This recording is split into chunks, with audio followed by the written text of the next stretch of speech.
Hello! Today, we begin a conversation with Gleb Vladimirovich Nosovsky about the appearance of beliefs in the Great Empire, their influence on the creation and strengthening of the state, the development of science, military affairs, and culture in the empire. In the Multimedia Museum of the New Chronology in Yaroslavl, you can visually explore this topic. In our museum, the history of the Great Empire is presented chronologically, from the birth of the first state to the period of the empire's final dissolution in the 18th century. The exhibition, consisting of 14 halls, is located on 3 floors. Visitors can explore the museum in one visit or make multiple visits. The ticket to the Multimedia Museum of the New Chronology is valid not only on the day of purchase but also on the following day.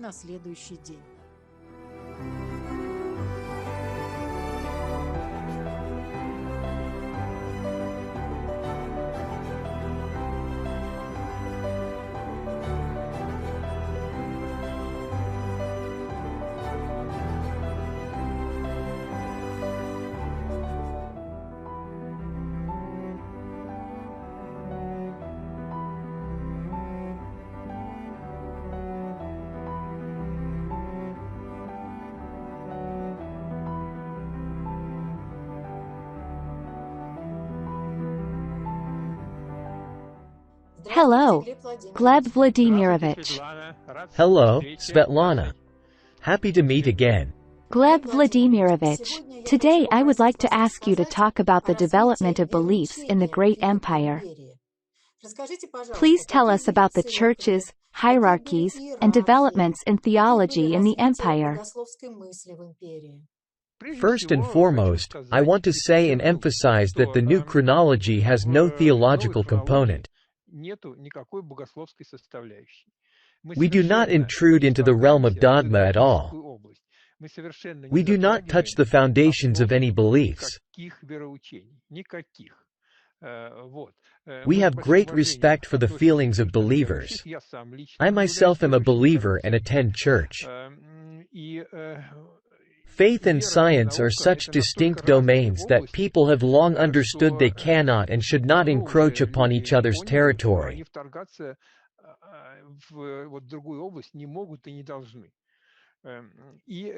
When faith intrudes into science or science intrudes into faith, nothing good ever comes out of it. Therefore, in any belief system, there are 2 components: the belief itself and the sacred history. These are different things. There is faith and there is sacred history. Each faith has its own sacred history, its holy or notable figures, prophets, as they are called differently in different belief systems.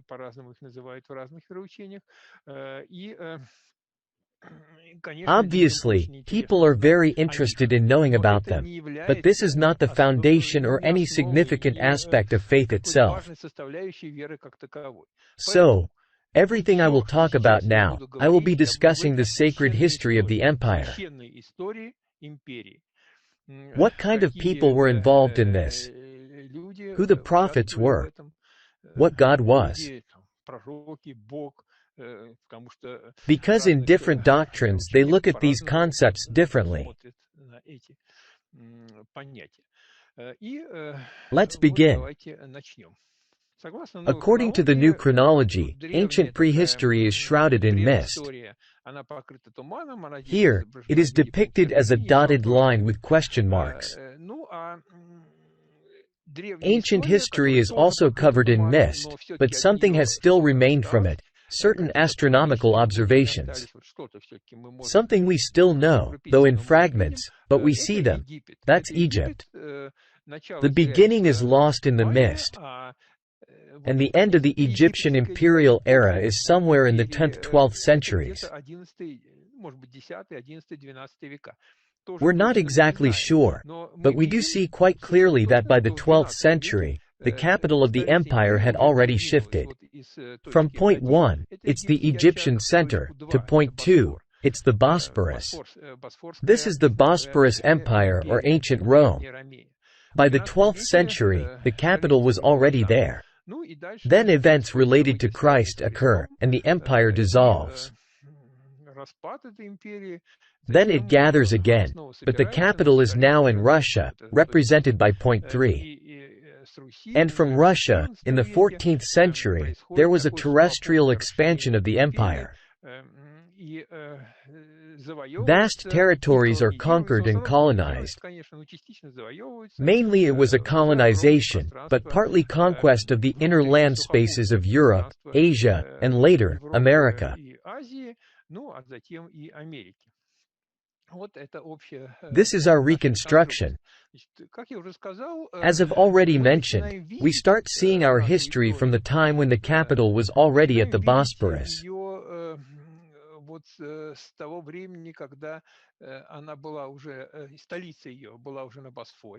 However, they never forgot Egypt and assigned to it the role of a royal burial ground as their ancient center. Because burial customs are always the most conservative. If a family, especially a royal family, buries its relatives in a particular place, it's very difficult to make them change that tradition. And that's why they moved the capital but didn't move the royal burial ground for a very long time. As long as they could, they didn't relocate it. Thus, Egypt is not only the oldest center but also the royal burial ground of the era when the empire had already moved its capital to the Bosporus and later to Russia.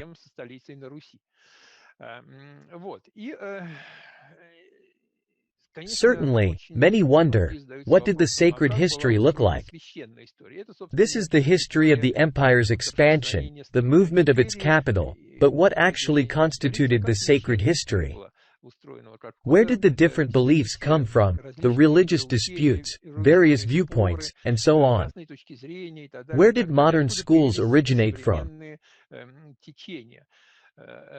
Let me reiterate that I'm talking here only about written history, only about the history of our civilization, written civilization. I'm not discussing the history of non-literate peoples here, who certainly had their own different beliefs.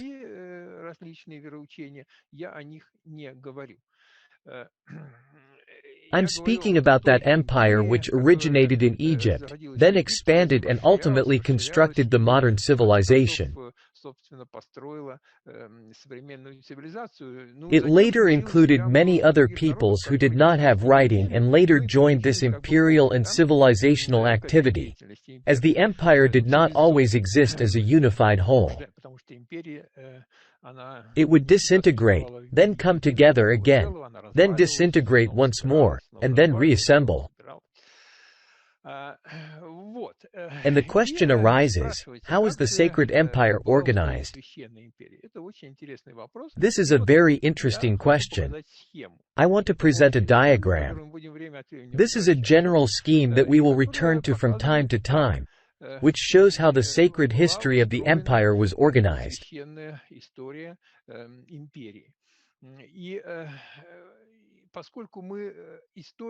Since, except for some scattered details, we can see the actual history, not just the sacred one, in more detail only from the 12th century onwards.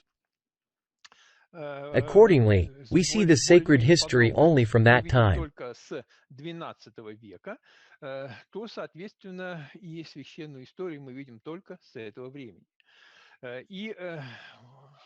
According to the new chronology's perspective, our more or less detailed history, including the sacred history, starts from the time of Christ.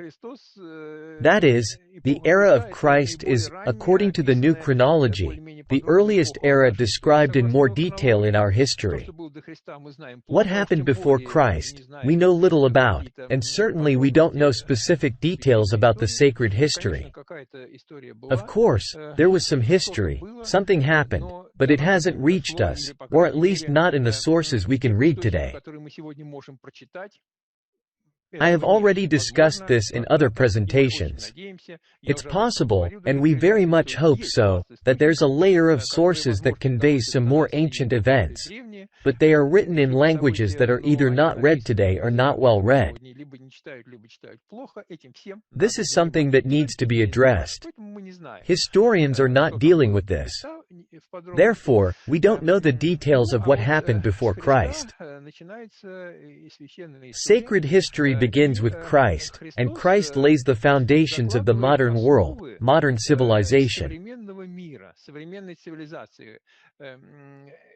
From him comes not only modern theology but also modern science.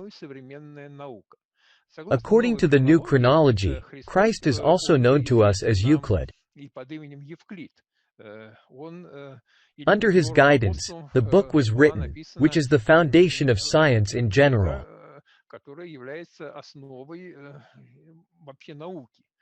It's Euclid's Elements.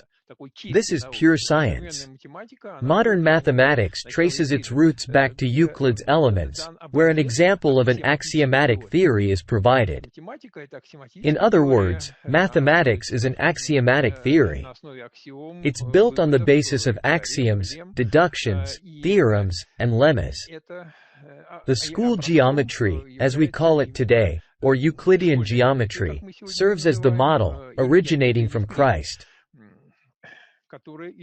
Furthermore, from Christ also stems a new theology, distinct from the theology that existed before him. In brief, we can say something about what existed before Christ.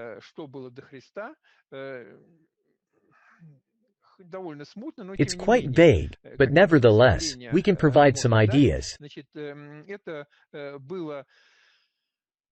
There was worship of ancestors and their deification.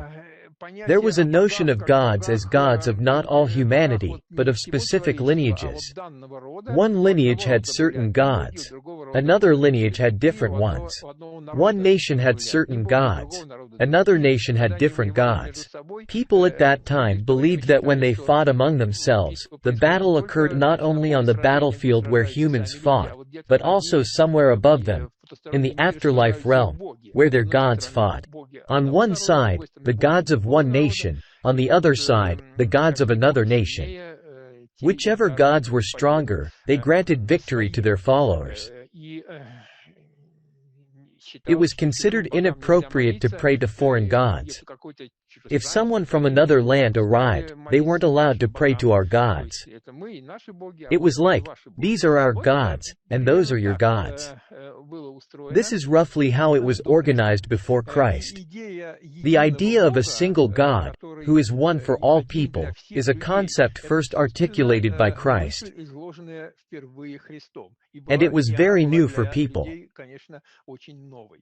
If you carefully read the Gospel, you'll find that this idea is constantly present there. Gleb Vladimirovich, how did Christian doctrine develop after Christ? And how did his family, the royal family, the ruling family of the empire, influence this? After Christ, the empire falls apart.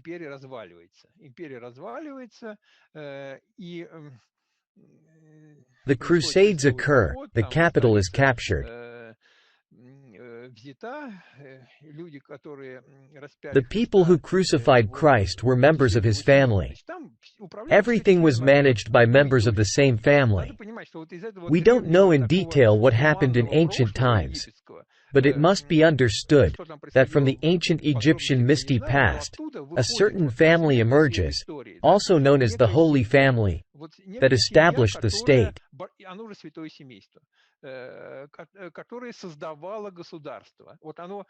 Somehow, this family came to the forefront of the Egyptian state. And as the state developed and moved its capital, representatives of the same family remained at the head of this state and its subordinate states.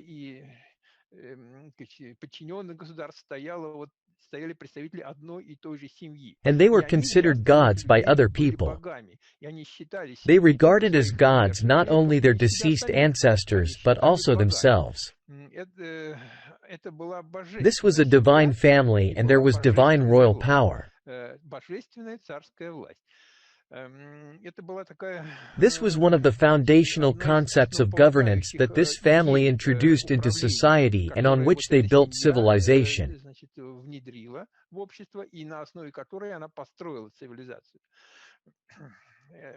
These people were considered gods, and this is the origin of all Greek mythology.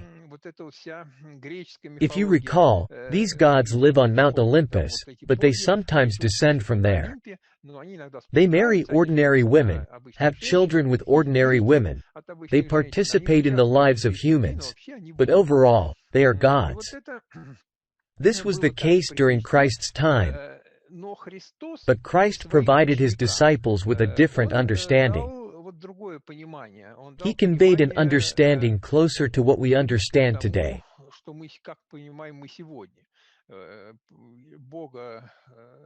God the Father, the Almighty God, and humans separated from this God and unable to compare themselves to Him. The empire crumbled after Christ, He was crucified, then the Crusades occurred, and Christians came to power. However, when Christians came to power in the empire after the Crusades, the leadership of these Christians was again members of the same royal lineage, the Holy Family to which Christ belonged.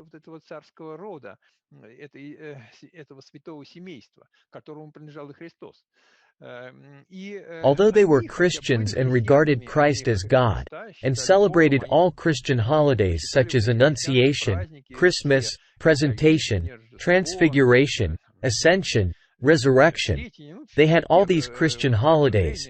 Their attitude toward Christ wasn't exactly the same as what we're accustomed to today. They regarded Christ as God, but still as their God, someone closer to them, to their family, than to all other people. He was their relative, while for others, he wasn't.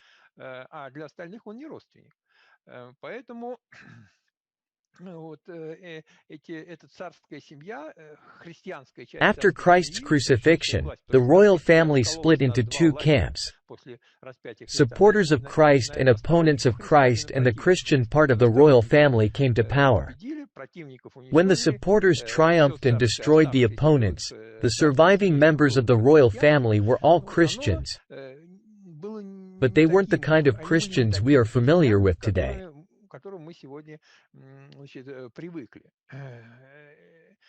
So that, it is very important to understand that after Christ, two branches of Christianity emerged.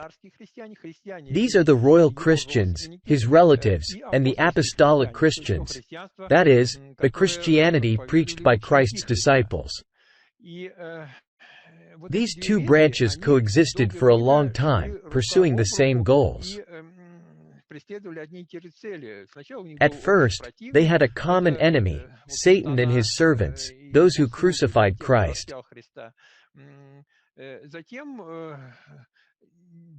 Then came a time when the empire expanded again. There was a lot of military activity.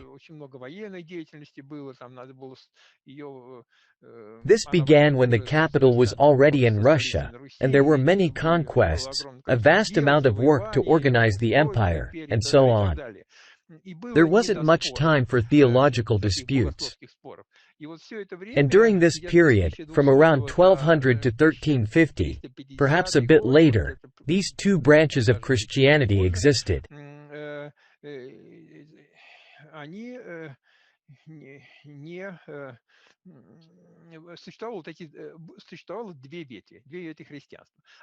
However, they came into conflict. This confrontation started somewhere immediately after the completion of the Great Conquest, around the middle of the 14th century. When the conquest was complete, the major military actions were over, and the victors no longer saw any enemy in front of them. The contemplation of theological matters began.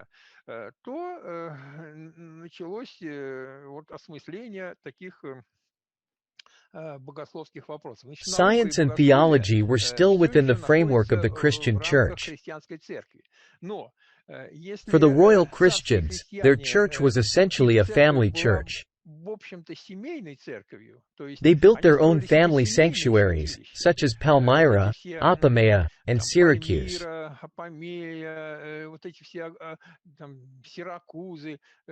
What did they do when they conquered the world? What do people do when they have the world in their hands and no opponent? In various places, they built palaces, sanctuaries, and traveled between them.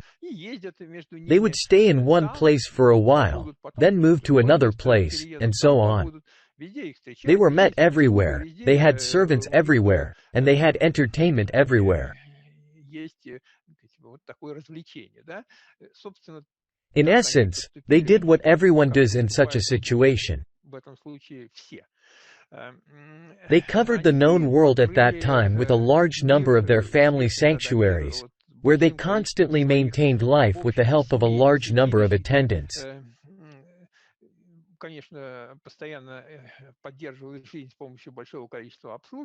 But the primary purpose of these attendants was to wait until representatives of this family arrived there and perform their rituals, rest, or do whatever they wanted.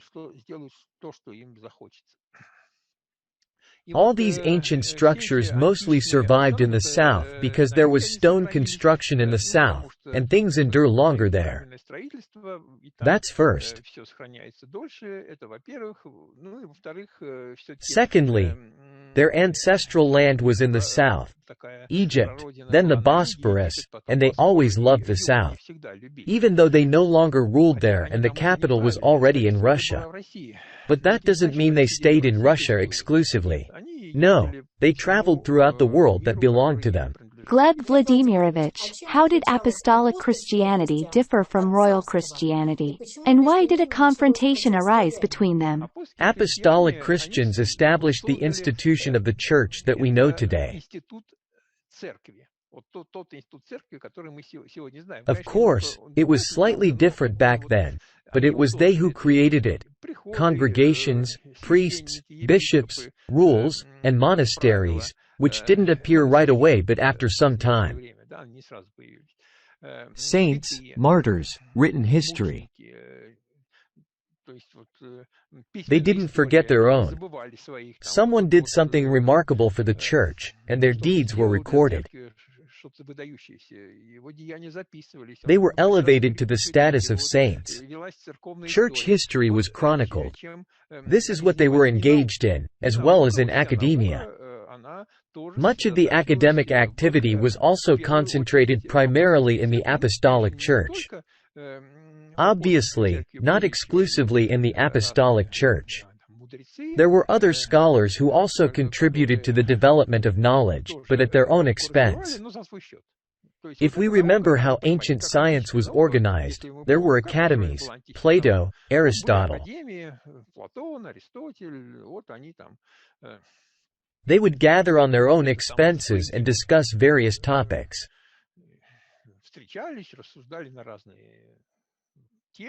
They would often write books and sometimes present them to the king with some preface. Perhaps the king sometimes paid them for this, and sometimes not. That was the nature of their free activity. But in the Apostolic Church, it was more organized.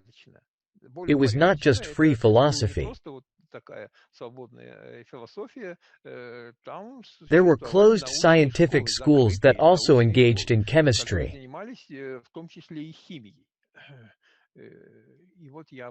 I'll talk more about this later.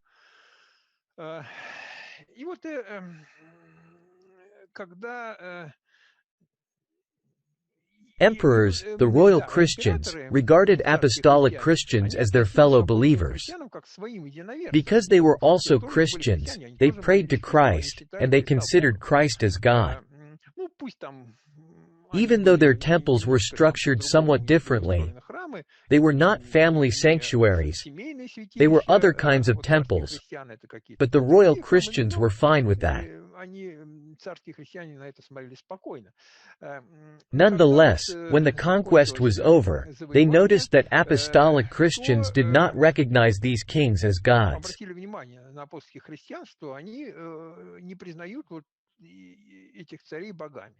and this upset them. A confrontation between the royal Christians and the apostolic Christians began. It was a bloody confrontation because the royal Christians did not tolerate objections.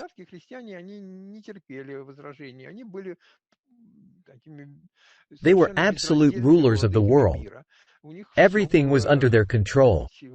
And they couldn't understand how anyone could do anything differently from what they considered necessary. Persecution of the apostolic Christians began, which in the Christian Church is described as the persecution of pagan emperors against Christians.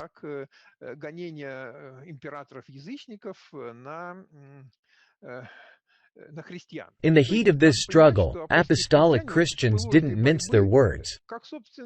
As we know, in the heat of any struggle among different Christian beliefs and directions, words are not held back. One group of Christians would label the other group as non-believers or pagan polytheists. No one ever hesitated to do this, and this is still the case. And it was the same then.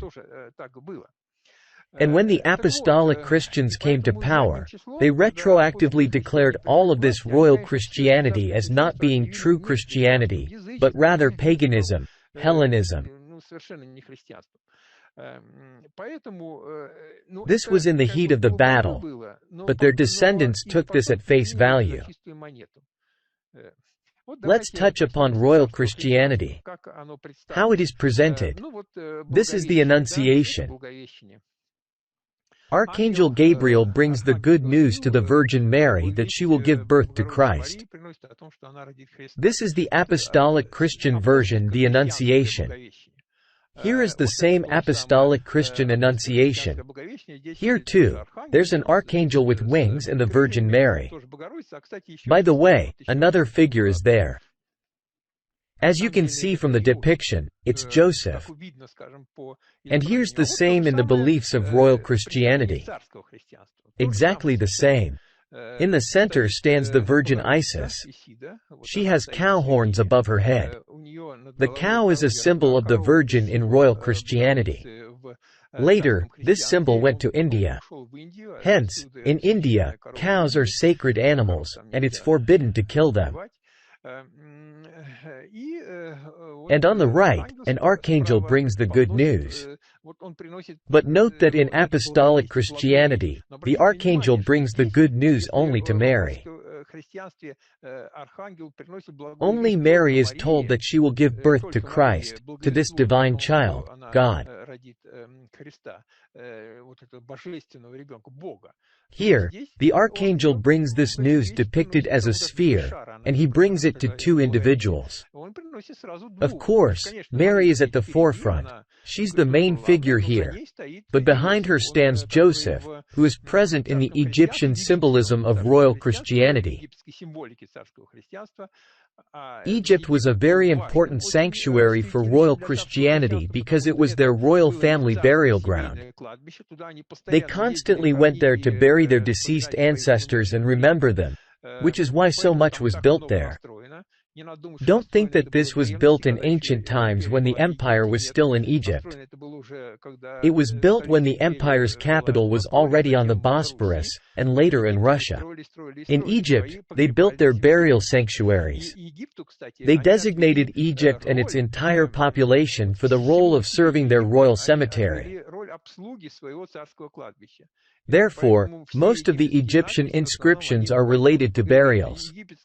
The population of Egypt at that time was exclusively engaged in burial activities. The whole country was engaged solely in burying the kings and their relatives. They were brought there, and the population served them. Under the guidance of imperial engineers, tombs were created. Various images were decorated, and so on. Only a huge empire could afford this. Don't think that a state on its own could be solely engaged in burial activities. That's not how it works. There are many other important tasks. Burial takes up some of our resources.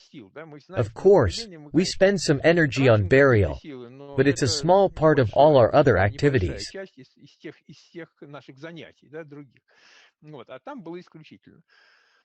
That's why so much has been preserved in Egypt. Moreover, everything there is made of stone. This is the Egyptian Annunciation. An angel announces the news to a pair. So, here, Joseph, also known as Horus or Aries, is not excluded from the Annunciation.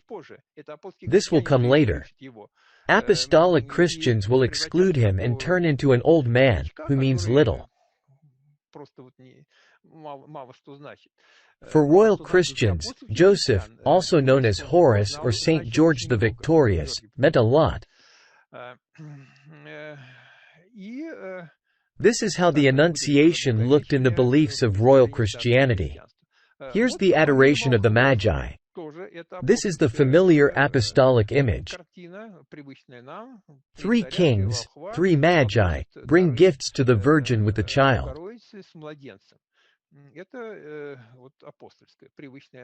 And here's the Egyptian depiction. These are all consecutive images. They are side by side. I'll show a few now. The Virgin stands with the child, and she's breastfeeding him. Here, Joseph Horus is not depicted. Christ is depicted in medium size, and on the left, Christ is again depicted, but older now. The fact that he holds a finger to his mouth means that he's growing, that he's little.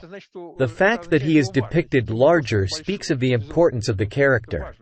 It's not because he's grown up, and the fact that he's actually little is indicated by him sucking his finger. So, this is the Virgin, and gifts are being presented to her. One brings gifts, then another. This is another one. It looks similar, but it's another. And Christ's headgear changes. The third one brings gifts. In the royal Egyptian depiction, there are 4 magi. Here's another one, also an Egyptian image. A bas-relief where the Virgin sits and feeds the infant. She's depicted as Isis, and gifts are being brought to her.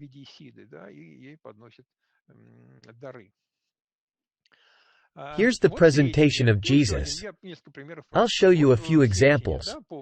Remember, the Virgin is together with Joseph. They're on the left. They come to the temple together and present the child Jesus on the 40th day after his birth.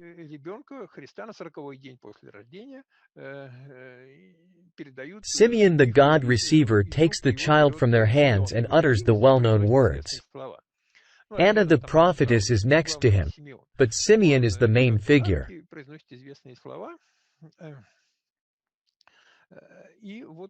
And this is how it's depicted in Egypt.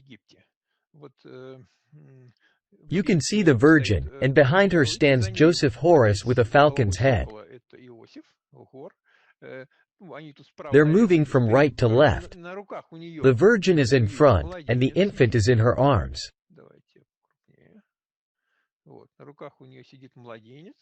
Here, just like in Christian icons, there's also a table. And someone is receiving the infant from her hands.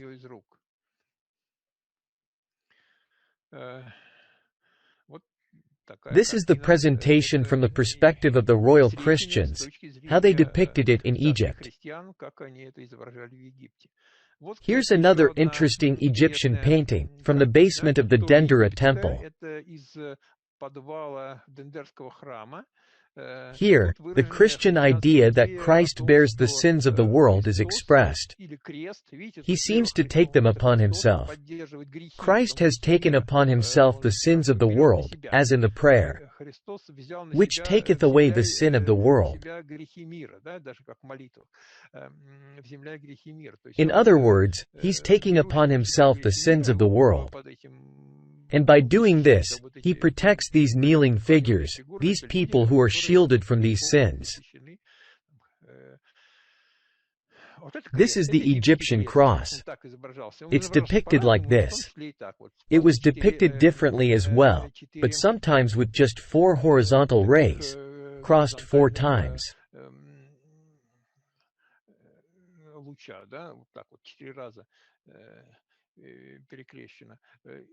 There are old Christian depictions with a similar or very close cross. Nowadays, crosses aren't drawn this way anymore. But in the past, even in apostolic Christianity, they were. The deceased hold a cross in their hands. At least, sometimes it was done like that. This is an Egyptian deceased person. He's depicted on a sarcophagus. In each hand, he holds a cross. His arms are crossed, just like today's practice when placing them on the deceased. In each hand, he holds a cross. And here's the Egyptian George the Victorious, also known as Horus. He's depicted in the form of a falcon again. He's on a horse and with a spear. He pierces a dragon, or in this case a crocodile. It's roughly the same as today. Today, George the Victorious is depicted without the falcon's head. And here is a dragon. Generally, it's the same. Here's an apostolic depiction of Jesus Christ. This is from the St. Sophia Cathedral in Kiev, on the frescoes under the dome. Here's another Christ, Pantocrator, the Lord Almighty. It's called Pantocrator. He's sitting on a throne. This is Christ and at the same time, God the Father. And here's the same thing in the perspective of royal Christianity. This is not the royal Christians' painting. Modern artists painted it based on Greek myths. This is how they imagine it. This is Zeus, Jesus. By the way, I've come across some old Christian manuscripts where instead of writing Jesus in Church Slavonic, they wrote Zeus.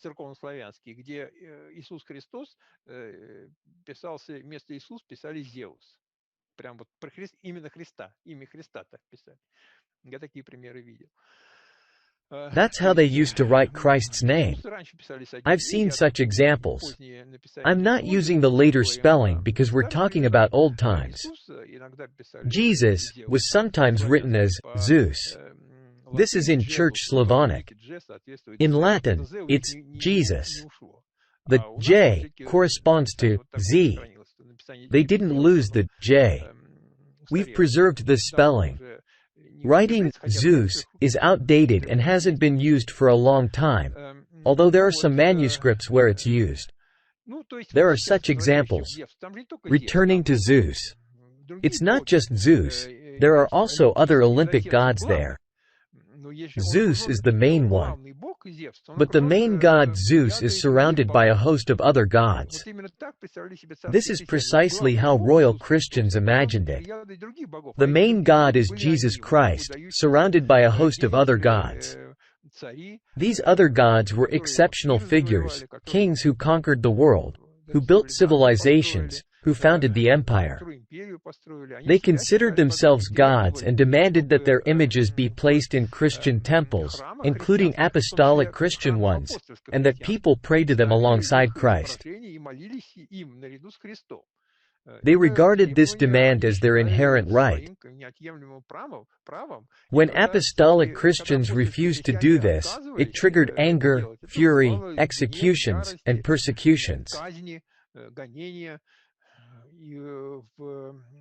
In church history, where the persecution of apostolic Christians by emperors is vividly described, such stories are also encountered.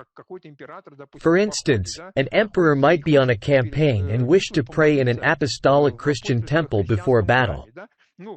Just in a Christian temple, because later, when they had disagreements, the apostolic Christians stated that emperors were not true Christians.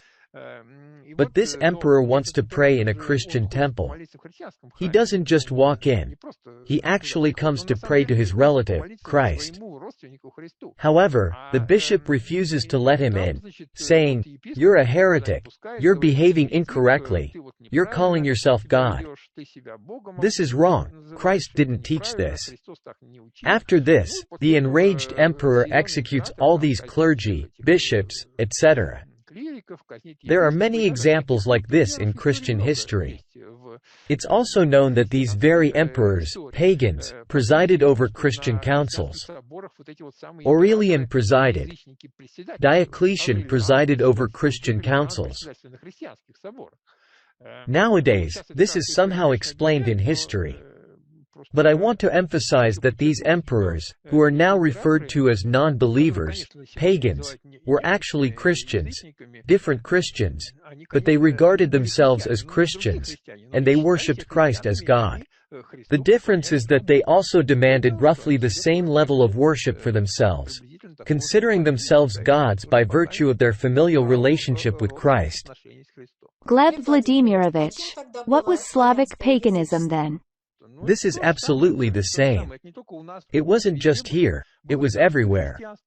There was royal Christianity, and then apostolic Christianity emerged. The difference is that in Russia, royal Christianity survived for a very long time. While it had been eradicated in many other places, it survived in Russia until the 17th century. There are decrees of the Romanovs, Mikhail Romanov, from the first half of the 17th century, and Alexei Romanov. The same decree prohibits the worship of Kolyada and Rusalka in the Kremlin.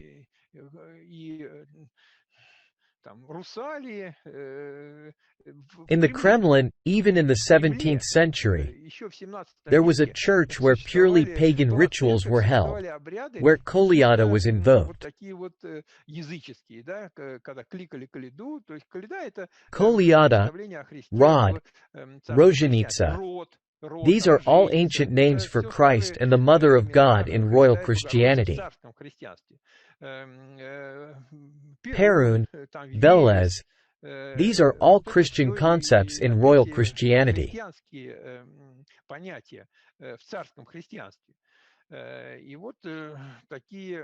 Romanovs didn't like such rituals, but before the Romanovs, they were tolerated.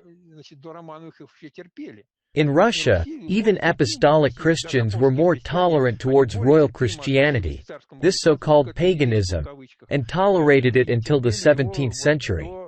It was the Romanovs who started eradicating it in the Kremlin. Even in the Kremlin it existed in the 17th century, not to mention various remote places. Therefore, all of this, the so-called ancient Russian paganism, Perun, Velez, Kolyada, Rod, Rozhenitsa, Scythian, Rus, all of this is Christianity, but old royal Christianity with remnants of non-apostolic influence. Gleb Vladimirovich, how are Eastern beliefs related to Christianity? The same applies. Buddhism, Hinduism, these are also forms of royal Christianity. I will tell you more about this a bit later when I discuss how royal Christians were expelled. I'll be talking a lot on this topic. Why and how these people, who ruled the world with an iron fist, who tolerated no objections, who had everything as they wished, who freely traveled all over the world, established their sanctuaries everywhere, were welcomed everywhere, everything was under their control, and any rebellion against them was unthinkable. How they were partially eradicated. Their armies were destroyed. But their armies were the elite forces of the empire, which conquered, colonized, and subjugated the entire world and never experienced defeat. How their armies were miraculously destroyed, and then they themselves, although were not completely exterminated, of course, but had to leave for the East. In the second half of the 14th century, they went to the East, to India, and then much later, in the early 17th century, to China and Thailand. Thailand is Judea. Actually, the capital of Thailand was called Judea in the early 18th century. It is now called Ayutthaya, and it was leveled to the ground, but it's Judea. Those ancient Judeans are the royal family. In the Gospels, the Lord spoke to the Judeans who came to him. These Judeans are his relatives, the royal family. They came to him, asked something, and he answered them. They are called differently: ancient Judeans, royal Christians, pagans, Hellenes.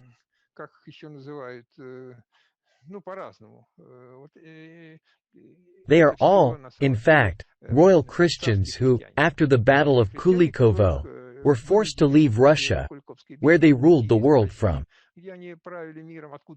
They went to the east and established many eastern kingdoms there, all made according to the same pattern.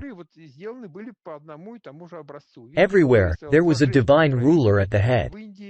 This was the case in India, China, and Thailand. Remnants of this still remain. The Thai emperor is consecrated, as well as in Japan.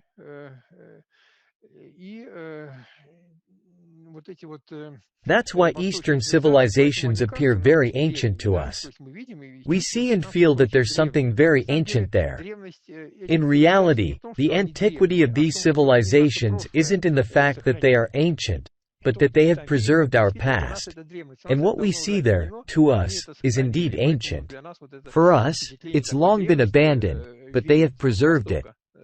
That's why the East carries the impression of antiquity.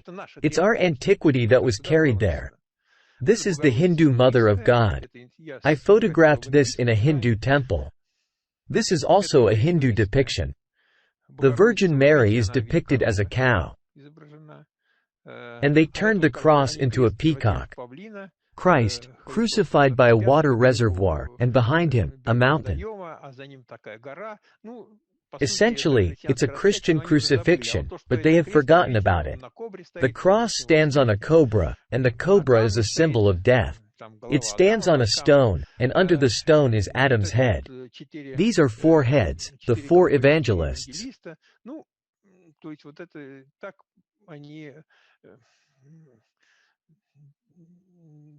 That's how Christian concepts transformed when they reached the East.